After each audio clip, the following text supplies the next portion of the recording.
come to me and they will say, "Am I 5D? Am I 5D?" And I'm like, "What does that mean to you exactly?" So you have to think of it like 3D is the physical reality that you live in. It Mm-hmm. has height, width, and length. You can physically touch these things, right? That is a lower density because the atoms have to slow down so that they can form a solid, right?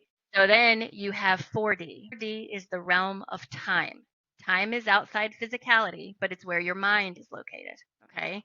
Your mind is in 4D. It can go forward in time and backward in time. It can stay present. It can do all kinds of things. 5D is outside of time. This is all of possibility. And if you think of yourself like a Wi-Fi tower walking around, you're putting off all these signals and all these possibilities are around you. What happens is you're walking around in this ether all day long, and for some reason, some particle comes by and it gets your attention. Ooh, that's a neat idea. So then you focus on that possibility.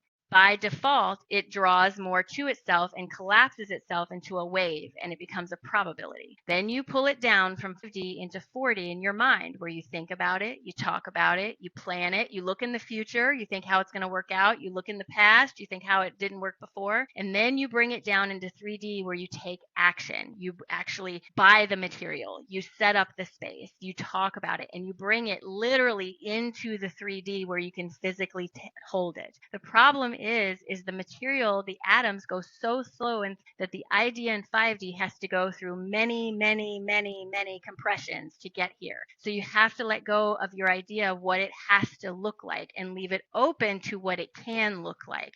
You might ask for a new house thinking that's going to give you a sense of freedom, but you get a car instead. Well, it's still giving you a sense of freedom. Maybe the car was easier to reach you than the house was. Mm-hmm. To be open to the feeling you want, not the object you think is going to give it to you, because it might not be able to squeeze through all those layers to get to you.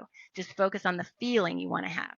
So, how important is it that people understand that whole process versus, say, focusing on an outcome, a feeling, something?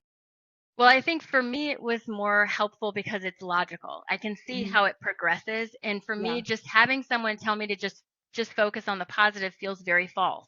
If yeah. I am not feeling positive and you tell me just to be positive, I don't feel like that's helping me, right? But You're Ronnie, just does that gonna give ever them the help? finger and like go exactly. Give me Be something positive. actionable. go shove it. Right. Right, exactly. But as an adult learner, so one of my degrees is in education. As an adult learner, if you can understand why you are doing something, you will invest into the learning process much Mhm. more readily.